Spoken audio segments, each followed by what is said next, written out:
Walking Stick Library presents Nodding Syndrome is No Joke. With your librarian hostess with the mostest, Eileen Kramer. And don't forget to catch this stream live on Twitch.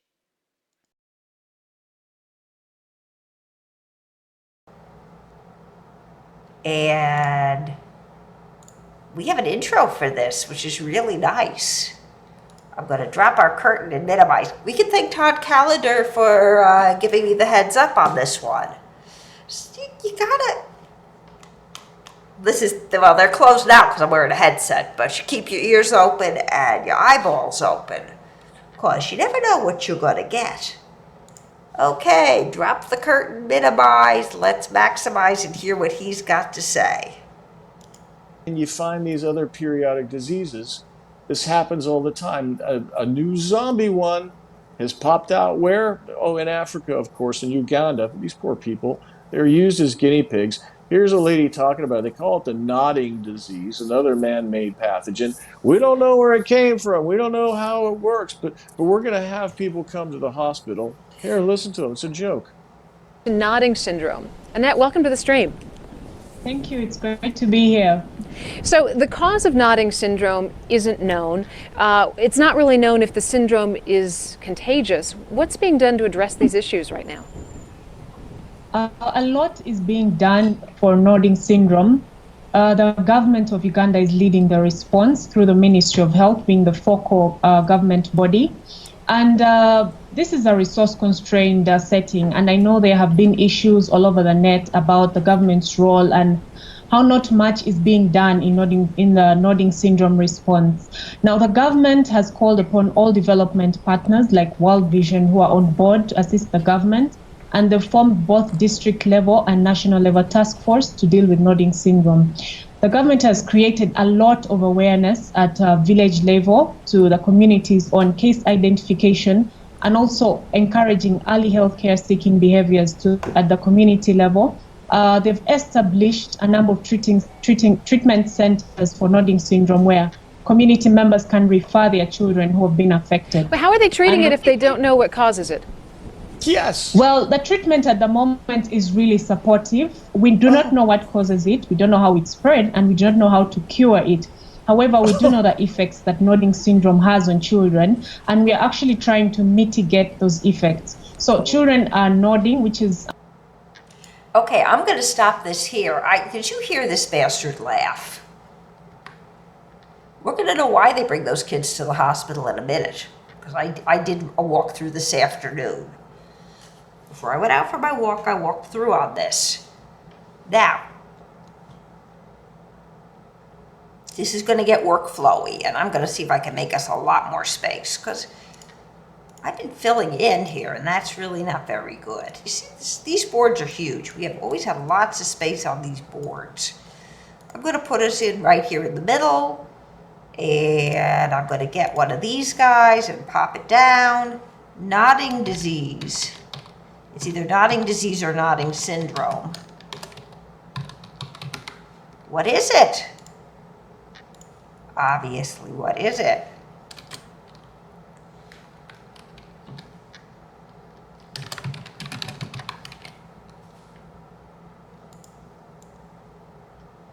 They don't really know, by the way. They just know it's awful.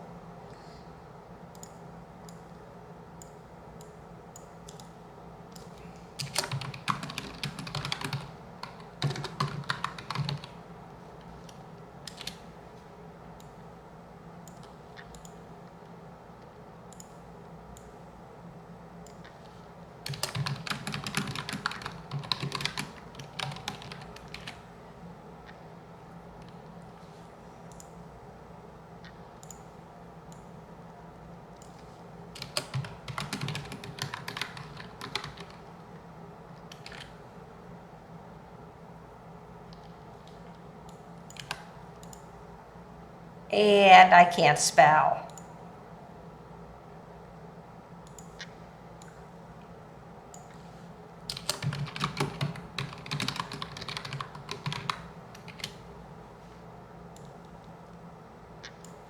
Okay. That, Amy Stalker would be proud of that little brainstorm. What we're going to do is take this over to Medline and do a search with lots of Medline-y goodness.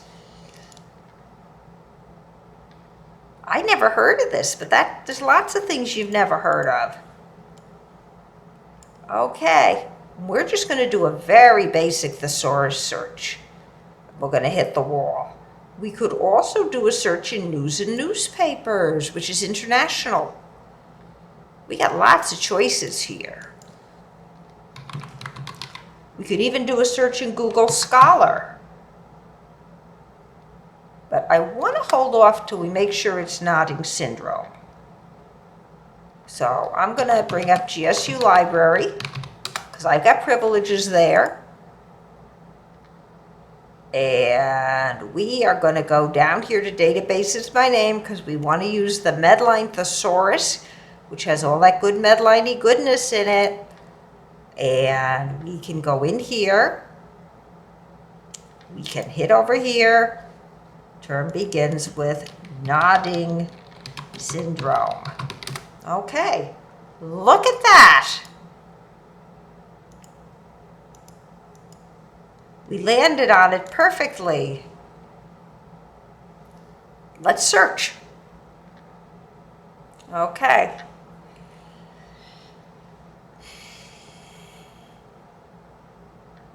Whoa, organochlorine pesticides are things like DDT, parathion. Some of these things I just know. This has only been around for 13 years and there's 110 articles. We can take a look. So children are being poisoned by pesticides. All of these people who are worried about everything poisoning them. Now we got a real case. Organochlorine pesticides and their markers of exposure in serum and urine of children from a nodding syndrome hotspot in Uganda. Nodding syndrome is a neurological disorder of unknown etiology characterized by vertical head nodding that has affected children 5 to 18 years old in East Africa. Previous studies have examined relationships with biological agents, nematodes, measles, and fungi. But there's limited data on the possible contributions of neurotoxic environmental chemicals used as pesticides, insecticides, to the development and progression of this disorder. We examined the levels of persistent organochlorine pesticides in children 5 to 18 years old from the Kitgum district in northern Uganda. These children previously lived in internally displaced people's camps, where they were exposed to various health risks, including contaminated food and water. Exposure to OCPs through contaminated food and water is postulated here as a potential contributor to nodding syndrome etiology. We analyzed serum and urine in samples from children diagnosed with NS from seizure-free household controls and community control. Samples were extracted using solid phase extraction, and extracts were analyzed for OCPs using gas chromatography. Correlation and linear regression were done. I'm going to skip the mathy part, since in some instances higher OCP levels were found in controls versus nodding syndrome cases. We conclude that exposure to organochlorine pesticides is unlikely to be associated with the etiology. Okay, let's see what's here. Okay, robust epidemiological evidence supports the association between nodding syndrome and epilepsy. Let's have another look.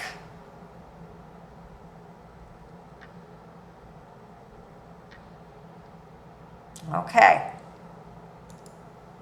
Some things go better than others. Okay, this is a letter.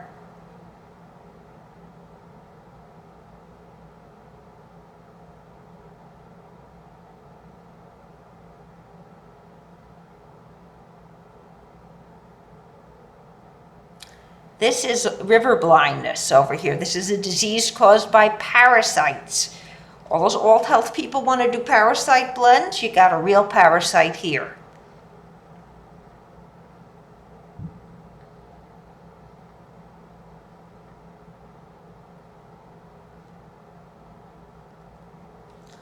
Okay. This is a letter. Spencer et al. Recently suggested in this journal that environmental biotoxins affecting MECP2 expression could play a causal role in Nodding syndrome. However, this hypothesis overlooks the growing evidence linking Nodding syndrome to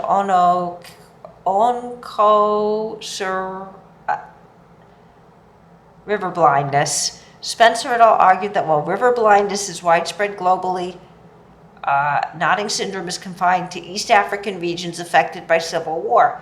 It is true that Nodding syndrome is mostly found in war-torn areas, but this is due to the weak, interrupted, or absent onchocerciasis elimination programs in these regions. Currently, no evidence supports the causal link between Nodding syndrome and biotoxins in water or food. Geographic restriction of Nodding syndrome to certain onchocerciasis endemic areas can be explained by the high level of Onchocerca volvulus transmission required to develop Nodding syndrome. Since the widespread community-directed distribution of ivermectin, volvulus transmission has decreased in most endemic areas, resulting in a decline or disappearance of Nodding syndrome cases. Furthermore, Nodding syndrome may go unreported in remote onchocerciasis endemic areas due to the lack of scientific surveys. Our research since 2013 has identified Nodding syndrome cases also in Central Africa, including the Democratic Republic of Congo and Central African Republic. Spencer et al. Cite a 2018 to 19 case control study in South Sudan that reported no association between Nodding syndrome and volvulus infection. However, the study's design had critical flaws. Cases and controls were enrolled in a 2-year period during the CDTI rounds without accounting for ivermectin intake. This is one of the things that ivermectin actually cures. Now, this is one of the things that's a big piece of this. The nematode, as they call it, does that. And I don't know what this is, but let's look at this and take a look.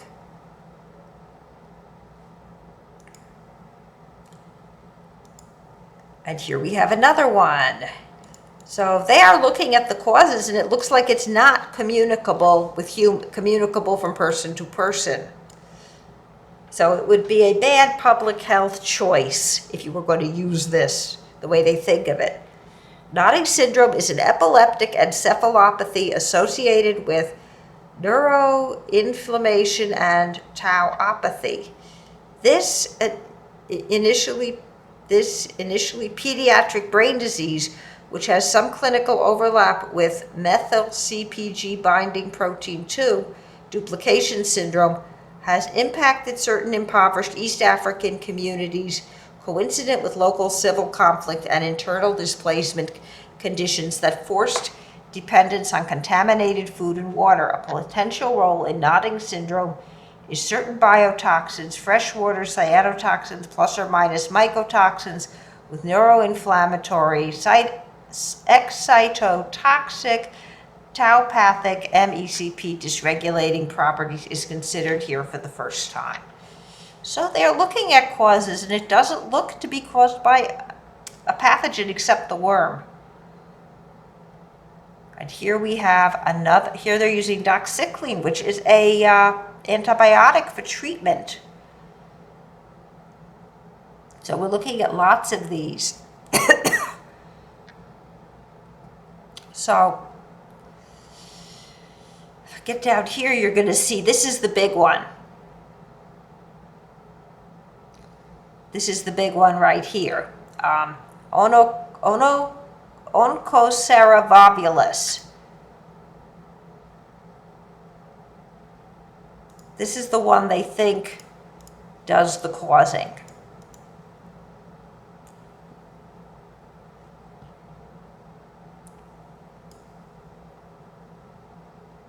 We appreciate the comment onchocerciasis, associated epilepsy and biomarkers from Robert Colunders and colleagues at PLOS NTD, Neglected Tropical Diseases 2024.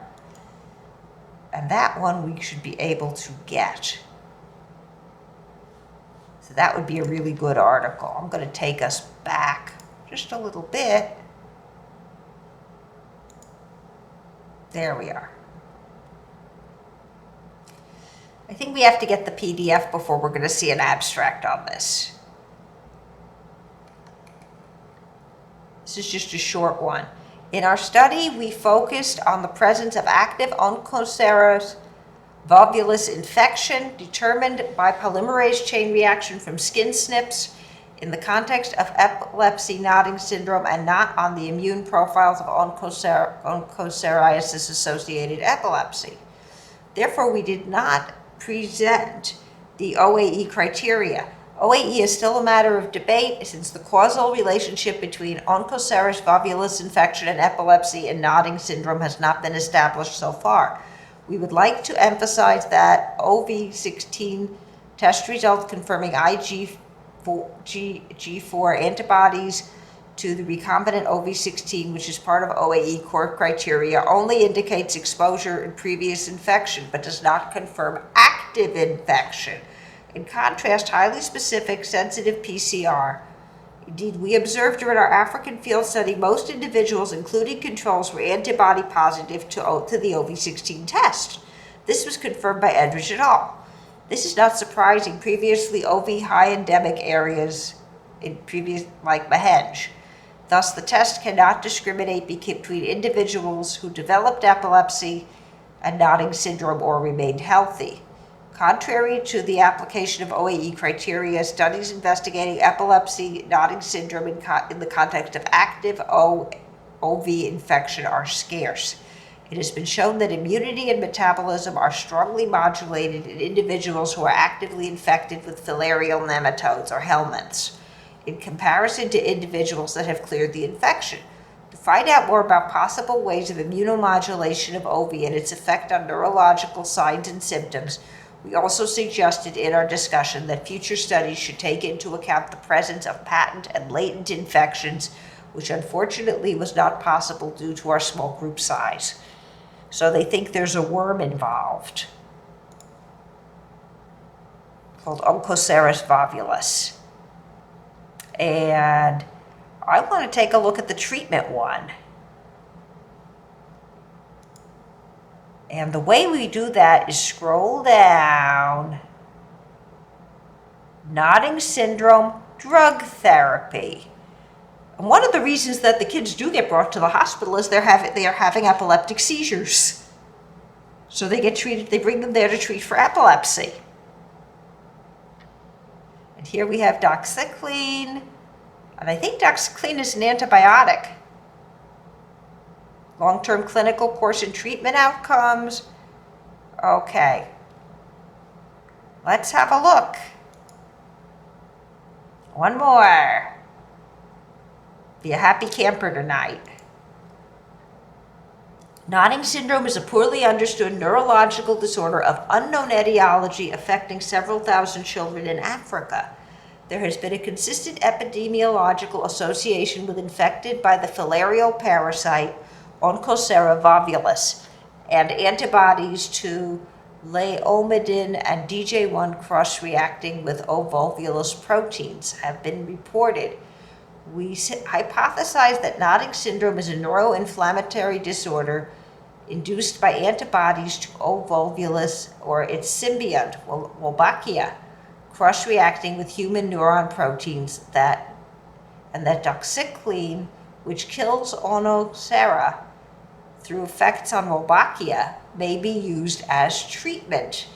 This is an antibiotic that kills the bacteria that is symbiotic in the worm. Interesting.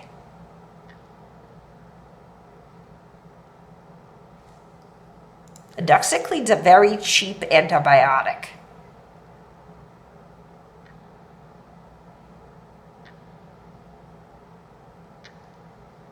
And here we have asymptomatic malaria, parasitemia, and seizure control in children with Nodding syndrome. And I have no idea what that is.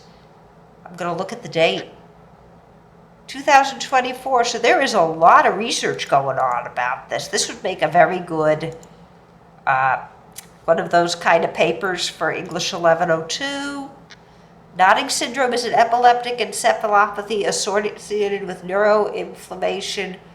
This initially pediatric brain disease, which has some clinical overlap with MECP2 protein duplication syndrome, has impacted certain impoverished East African communities. Certain biotoxins, and this is again that, I don't know how that got there, because that's not the one we want. They hooked it to the wrong thing.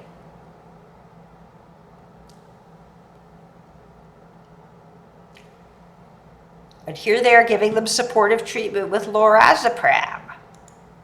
So there are treatments, all kinds of supportive treatments. That doesn't mean no treatment. It means we can't cure it, but we can treat it. When this stops spinning, we'll get in. Nodding syndrome is a severe neuropsychiatric syndrome of unknown etiology affecting children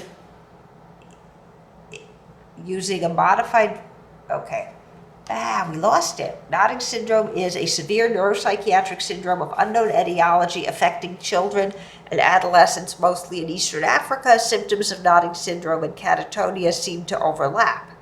We investigated the presence and types of catatonic symptoms in NS and their response to 1 or 2 doses of lorazepam, first-line treatment for catatonia. Cross-sectional descriptive study with systematic assessment of catatonia in 30 patients with Nodding syndrome using a modified version of Bush-Francis catatonia rating scale. 16 patients met the criteria for catatonia and were observed in an open, uncontrolled study to examine the effects of 1 or 2 doses of lorazepam on them.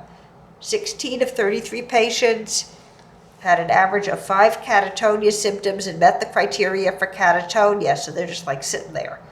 The highest scores were found for mutism, staring, poor eating and drinking, stupor, and grimacing.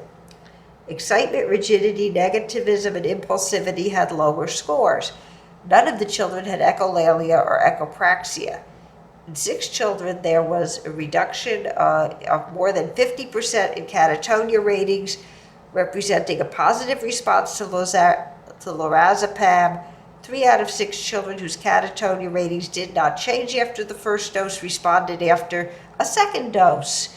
There were no unusual or critical side effects. About half of the selected sample children with NS met the criteria for catatonia.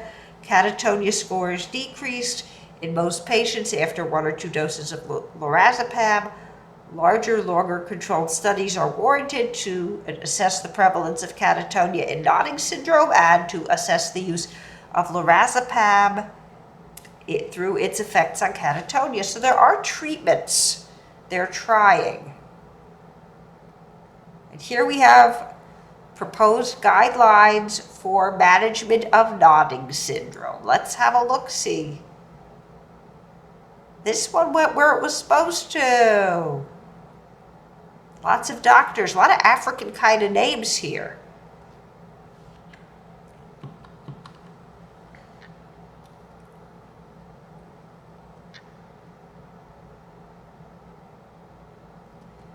Okay, I have an abstract. How do I get a PDF? I click. And thank you, Todd. Really, thank you a whole lot.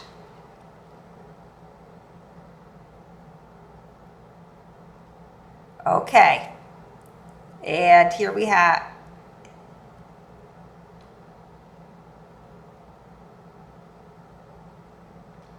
the overview. In the absence of a known cause, a decision was taken to offer symptomatic care. The objective is to relieve symptoms and offer primary and secondary prevention for disability and rehabilitation to improve function. So there is a big reason these kids go to the hospital. This is a long-term process to be provided by a multidisciplinary team of clinicians, nurses, therapists, social workers, and teachers. It is suggested that initial management focus on the most urgent needs of the patient and immediate family until stability is achieved. The goal is optimal functioning in adulthood because these kids live a long time with this. Important health services should be in stimulating, supporting, and caring environment to be able to identify the immediate needs of patients. Offer to refer for inpatient care to manage complications, provide outpatient screening and treatment, provide psychological and social support for the families and children with a chronic disabling condition, provide rehabilitation services with occupational physio, that we would say physical in this country, and speech language therapy to improve and restore some of the lost function and prevent further disability. The most important and urgent needs were considered as seizure control, management of behavioral and psychiatric difficulties, nursing for burns and wound care, treatment for parasitic infections, including microfilaria, helminths, nutritional and subsequently physical and cognitive rehabilitation. Other important areas included sexual and reproductive health as shown in Table 1. And this is Table 1. And this is the flow chart. They receive somebody who is suspected to have nodding syndrome, see if they meet the case 1, and you transfer to general routine medical care, and otherwise you assess for medical risks.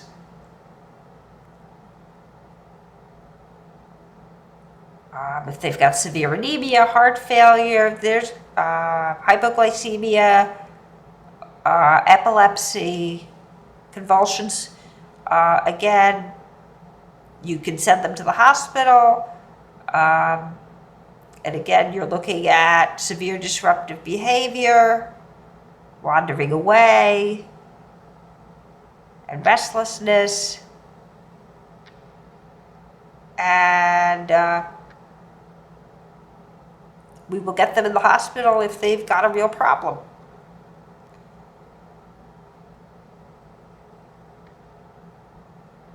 And they end up in the hospital for seizures. Right here, initial treatment for status epilepticus should be intravenous benzodiazepines. Lorazepam would be the drug of choice, but there are difficulties with storage and it is not readily available in many resource-limited settings. Subsequent doses of anticonvulsants should follow local protocols for status epilepticus. It should be noted the risk of status epilepticus may be higher during febrile illnesses, pregnancy, and labor. And for severely anemic patients, we are going to give them packed blood cell transfusions and later whole fresh blood. If they are starving or dehydrated, we're going to rehydrate them. And therapeutic milk formula we're going to give them. And you get the idea.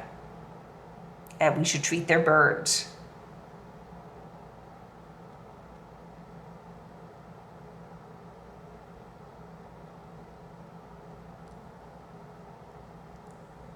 And again, this is pretty basic. They say supportive care. It's a lot of supportive care. This isn't a cold. This is a nasty disease. Okay. So we know that this is a inflammatory neural disease. It could be caused by toxins. It could be caused by infection with a parasite. They do all sorts of supportive care, convulsions, wasting, psychiatric symptoms, and it's mostly children in Africa who are affected. I want a nice color. Where's my nice orange? That's not my nice orange. Let me get a better one. This is my nice orange. I don't think this needs a smile. It's pretty awful. Thank you for watching. And remember, you can catch me live on Twitch